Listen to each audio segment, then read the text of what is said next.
بسم اللہ الرحمن الرحیم۔ قیامت کے بعد کیا ہوگا؟ حضرت عائشہ رضی اللہ تعالیٰ عنہا سے روایت ہے کہ انہیں ایک دفعہ دوزخ کی آگ کا خیال آیا اور وہ رو پڑیں۔ رسول اللہ صلی اللہ علیہ وآلہ وسلم نے فرمایا، تمہیں کس چیز نے رلایا؟ فرماتی ہیں کہ میں نے عرض کیا، مجھے دوزخ کی یاد آئی اور اسی نے مجھے رلایا۔ حضرت عائشہ اللہ کے رسول صلی اللہ علیہ وآلہ وسلم سے پوچھتی ہیں کہ کیا قیامت کے دن آپ اپنے اہل و عیال کو یاد رکھ سکیں گے؟ رسول اللہ صلی اللہ علیہ وآلہ وسلم نے فرمایا، 3 مقامات ایسے ہیں جہاں کوئی کسی نہ کرے گا۔ میزان پر جب تک یہ نہ معلوم ہو جائے کہ اس کا پلڑا بھاری ہے یا ہلکا۔ اعمال نامہ ملنے کے وقت جبکہ دائیں ہاتھ میں اعمال نامہ پانے والا کہہ اٹھے گا کہ میرا اعمال نامہ پڑھو، جب تک یہ نہ معلوم ہو جائے کہ اس کا اعمال نامہ اس کے دائیں ہاتھ میں ملتا ہے یا اس کی پیٹھ کے پیچھے سے اس کے بائیں ہاتھ میں آتا ہے، اور صراط مستقیم پر جبکہ وہ جہنم کے اوپر رکھا جائے گا اور لوگوں کو اس پر سے گزرنے کا حکم دیا جائے گا۔ قیامت کے دن اللہ تعالیٰ لوگوں کو اس کی ریڑھ کی ہڈی سے دوبارہ پیدا فرمائے گا۔ اس سے لوگ ٹھیک اپنی شکل و صورت میں اسی طرح پیدا ہوں گے جس طرح دانے سے کھیتی اور گٹلی سے کھجور پیدا ہوتی ہے۔ پھر وہ اپنی قبروں سے برہنہ پایوں برہنہ جسم اور مختلف حالت میں اس طرح نکلیں گے گویا بکھری ہوئی ٹڈیاں ہوں، یہ بکھرے ہوئے پتنگے، اور وہ راہ حشر سے نا واقف نہ ہوں گے بلکہ بھٹ تیترے سے بھی اپنی منزل کے بارے میں زیادہ آگاہ ہوں گے، اور قبروں سے نکل کر اس طرف دوڑیں گے جیسے شکاری شکار کے جال کی طرف دوڑتے ہیں۔ سب سے پہلے ہمارے نبی کریم صلی اللہ علیہ وآلہ وسلم کی قبر شک ہوگی، سائقہ سے آفاق بھی سب سے پہلے آپ ہی کو ہوگا۔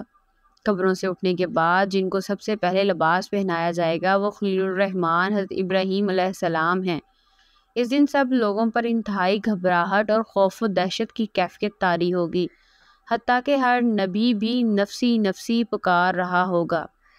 جو شخص بالقمر المعراج اور القاریہ جیسی صورتوں میں آیات بعثت کو پڑھے گا تو اس کے سامنے مذکورہ باتوں میں سے بہت سی واضح ہو جائیں گی۔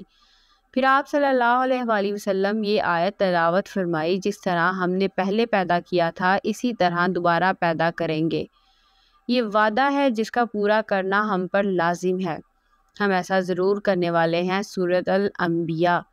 اور فرمایا، قیامت کے دن سب سے پہلے حضرت ابراہیم علیہ السلام کو لباس پہنایا جائے گا، اور میرے ساتھیوں میں سے کچھ لوگوں کو بائیں جانب لے جایا جائے گا، تو میں کہوں گا یہ تو میرے ساتھی ہیں، تو مجھ سے کہا جائے گا یہ آپ کے بعد مرتد ہو گئے تھے، تو میں بھی نیک بندے حضرت عیسیٰ علیہ السلام کی طرح یہ کہوں گا، اور جب تک میں ان میں رہا ان کے حالات کی خبر رکھتا رہا۔ سورۃ المائدہ۔ نبی کریم صلی اللہ علیہ وآلہ وسلم کی حدیث ہے کہ لوگ قیامت کے دن بے ہوش ہوں گے اور سب سے پہلے میری زمین شک ہوگی۔ لوگ قیامت کے دن بے ہوش ہوں گے اور میں بھی بے ہوش ہو جاؤں گا۔ جب قیامت کی ساری نشانیاں پوری ہو جائیں گی تو قیامت شروع ہو جائے گی۔ اس کی ابتدا سور پھونکے جانے سے ہوگی۔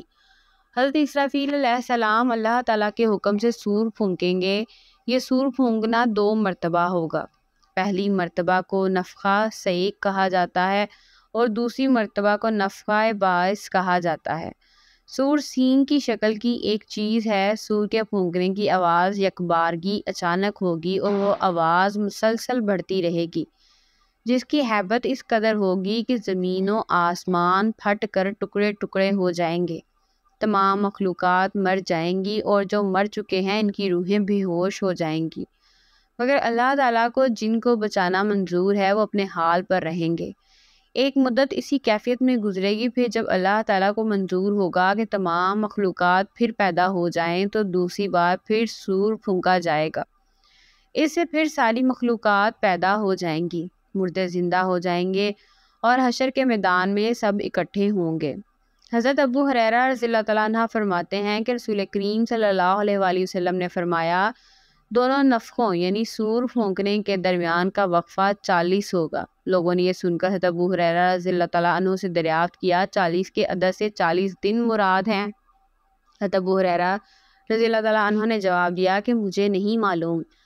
پھر لوگوں نے پوچھا کہ کیا 40 مہینے مراد ہے؟ حضرت ابو ہریرہ رضی اللہ عنہ نے جواب دیا کہ مجھے نہیں معلوم۔ ان لوگوں نے پھر پوچھا کہ کیا 40 سال مراد ہے؟ حضرت ابو ہریرہ رضی اللہ تعالیٰ عنہ نے پھر یہی جواب دیا کہ مجھے نہیں معلوم۔ اس کے بعد حضرت ابو ہریرہ رضی اللہ تعالیٰ عنہ نے فرمایا کہ حضرت صلی اللہ علیہ وآلہ وسلم نے فرمایا، پھر اللہ تعالیٰ آسمان سے پانی برسائے گا اور اس پانی سے لوگ یعنی انسان اور تمام جاندار اس طرح اگیں گے جیسے سبزہ اگتا ہے۔ نیز آپ صلی اللہ علیہ وآلہ وسلم نے فرمایا، انسان کے جسم و بدن کی کوئی چیز ایسی نہیں ہے جو پرانی اور بوسیدہ نہ ہو جاتی ہو، یعنی گل سڑ کر ختم نہ ہو جاتی ہو، علاوہ ایک ہڈی کے جس کو عجب الذنب کہتے ہیں، اور قیامت کے دن ہر جاندار کی اسی ہڈی سے اس کے تمام جسم کو بنایا جائے گا جب قیامت ہو چکی ہوگی، یعنی قیامت۔ صحیح بخاری۔ قیامت کے بعد جب ایک دور گزر جائے گا، کروڑوں کھربوں سال گزرنے کے بعد اللہ تعالیٰ جب ان کو جو اسلام سے تعلق رکھنے والے لوگ تھے جو اپنے گناہوں کی وجہ سے جہنم میں گئے، تو اللہ تعالیٰ جب ان کو جنت میں بھیجنا چاہے گا تو حضرت جبرائیل علیہ السلام کو کہے گا کہ اے جبرائیل جاؤ جہنم کو دیکھ کر آؤ۔ تو حضرت جبرائیل علیہ السلام آئیں گے تو جہنم والے لوگ حضرت جبرائیل علیہ السلام کے خوبصورت چمکتے نورانی چہرے کو دیکھ کر پوچھیں گے، دروغہ جہنم سے پوچھیں گے کہ یہ کون ہے جو اتنی خوبصورت شکل میں ہمارے سامنے کھڑا ہے؟ تو دروغہ جہنم بتائے گا کہ یہ وہ فرشتہ ہے جو تمہارے نبی صلی اللہ علیہ وآلہ وسلم کے پاس تمہارے قرآن کو لے کر جاتا تھا، اللہ کے پیغام کو لے کر جاتا تھا۔ یہ حضرت جبرائیل علیہ السلام ہیں تو جہنمی رونا شروع کریں گے اور حضرت جبرائیل سے کہیں گے کہ اے جبرائیل آپ جاؤ اور جا کر ہمارے پیارے نبی آقا دو جہاں صلی اللہ علیہ وآلہ وسلم کو ہماری خبر سنا دو اور بتا دو کہ ہم کو آگ نے جھلسا دیا اور ہم تباہ و برباد ہو گئے، لہٰذا آپ ہماری شفاعت کریں اور آپ ہمیں جہنم سے نکلوائیں۔ تو حضرت جبرائیل علیہ السلام یہ ان کی بات سن کر جب واپس ہوں گے تو جہنمیوں کا اتنا خوفناک حال دیکھ کر وہ بھی یہ بھول جائیں گے کہ انہوں نے مجھ سے کچھ کہا تھا۔ ایسی بدحالی دیکھ کر حضرت جبرائیل علیہ السلام بالکل گم ہو جائیں گے۔ تو پھر اللہ تبارک و تعالیٰ یاد دلائے گا کہ اے جبرائیل کیا ہوا، جہنم کو دیکھنے گئے تھے؟ کہا جی اے اللہ گیا تو تھا۔ اللہ فرمائے گا پھر ان لوگوں نے کچھ کہا نہیں؟ پھر حضرت جبرائیل علیہ السلام کو یاد آئے گا کہ ہاں مولا، انہوں نے کہا ہے کہ ہمارا پیغام ہمارے نبی کریم صلی اللہ علیہ وآلہ وسلم کو جا کر دے دو کہ ہمیں آگ نے نیست و نابود کر دیا، ہمیں تباہ و برباد کر دیا، تو اللہ تعالیٰ خود راستہ صاف کر دیں گے جنت میں لے جانے کا۔ اب اللہ تعالیٰ کہے گا اے جبرائیل تو پھر کھڑے کیوں ہو، جاؤ اور جا کر جنت الفردوس میں ہمارے محبوب صلی اللہ علیہ وآلہ وسلم کو ان کی خبر دو اور بتاؤ جا کے کہ آپ کی امت کے کچھ لوگ ابھی بھی جہنم کے اندر جل رہے ہیں، اور قیامت کے دن جو ان کو جہنم میں بھیجا تو ان کی یہ خواہش ہوگی کہ اے پروردگار عالم تو نے ہمیں جہنمی تو بنا دیا، لیکن ہماری تمنا یہ ہے کہ ہمیں ہمارے نبی صلی اللہ علیہ وآلہ وسلم کے سامنے سے گزار دے کہ ہمارے نبی ہمیں جہنم میں جاتا دیکھ لیں تو ہمیں ہمارے نبی جانے نہیں دیں گے۔ بہرحال حضرت جبرائیل علیہ السلام جب آ کر حضور صلی اللہ علیہ وآلہ وسلم کو یہ خبر دیں گے کہ یا رسول اللہ صلی اللہ علیہ وآلہ وسلم آپ کی امت کے چند افراد ابھی جہنم کے اندر پڑے ہوئے ہیں اور وہ آپ کی شفاعت کے طلبگار ہیں، تو حضور صلی اللہ علیہ وآلہ وسلم فرمائیں گے کہ اے جبرائیل میری امت کے لوگ۔ حضرت جبرائیل کہیں گے جی یا رسول اللہ آپ کی امت۔ پھر آپ صلی اللہ علیہ وآلہ وسلم آئیں گے اور اللہ تعالیٰ کو سجدہ کریں گے، اپنے امتیوں کی شفاعت کریں گے اور کہیں گے اے پروردگار عالم جہنم میں جو میرے امتی پڑے ہوئے ہیں ان کو جہنم سے نکال دے، تو اللہ تعالیٰ پھر ان کو جہنم سے نکال دے گا۔ حدیث میں آتا ہے کہ آپ صلی اللہ علیہ وآلہ وسلم نے فرمایا ایک آخری شخص ہوگا جس کا نام جوہینہ ہوگا اور اس کا قبیلہ بھی جوہینہ ہوگا، اور وہ آخری جنتی ہے، اس کے بعد جہنم سے کوئی نہیں نکلے گا۔ تو جب جوہینہ نکلے گا تو بڑا عجیب انداز ہوگا جب یہ آخری جنتی جہنم سے نکلے گا۔ جب یہ جہنم سے نکلے گا تو اس کا آگے کا حصہ جہنم سے باہر ہوگا اور پیٹھ جو اس کی ہوگی وہ جہنم کی آگ میں ہوگی، تو وہ کہے گا کہ اے پروردگار عالم بڑی راحت ہے جہنم سے باہر، اب جب اتنا نکالا ہے تو پورا مجھے باہر کر دے، تو اللہ تعالیٰ اس کو پورا جہنم سے نکال کے باہر کر دے گا۔ پھر وہ کہے گا اے پروردگار عالم تو نے اتنا فضل و کرم کیا ہے، تیرا لاکھ لاکھ شکر ہے، لیکن اللہ تعالیٰ پھر جنت کا سب سے نچلا طبقہ ہوگا اس کے سامنے کھول کر دکھائے گا، تو جب وہ دیکھے گا تو رہ نہیں پائے گا اور کہے گا اے پروردگار عالم اتنا فضل و کرم کر دے کہ ہمیں اس جگہ پر پہنچا دے۔ اللہ فرمائے گا دوبارہ تو کچھ نہیں مانگو گے؟ وہ کہے گا مولا تیری عظمت و جلال کی قسم کچھ نہیں مانگیں گے، بس یہی ہمیں پہنچا دے۔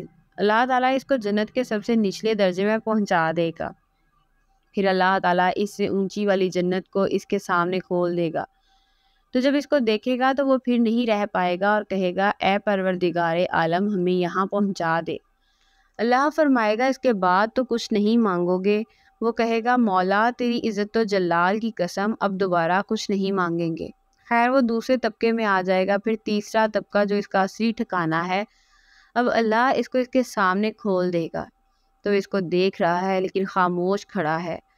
وہ یہ سوچ رہا ہے کہ ایسا نہ ہو کہ اب دوبارہ مانگیں اور ہم وہیں پہنچ جائیں جہاں پہلے کھڑے ہوئے تھے، تو وہ خاموش رہے گا اور نہیں مانگے گا۔ پھر اللہ کی رحمت جوش میں آئے گی، اللہ فرمائے گا اے جو ہینا کیوں نہیں مانگتا ہے، مانگ، یہی جو تجھے نظر آ رہا ہے یہی تیرا آخری ٹھکانہ ہے۔ پھر آپ صلی اللہ علیہ وآلہ وسلم نے فرمایا اس آخری انسان کے نکلنے کے بعد جنت اور جہنم پر تالا لگا دیا جائے گا۔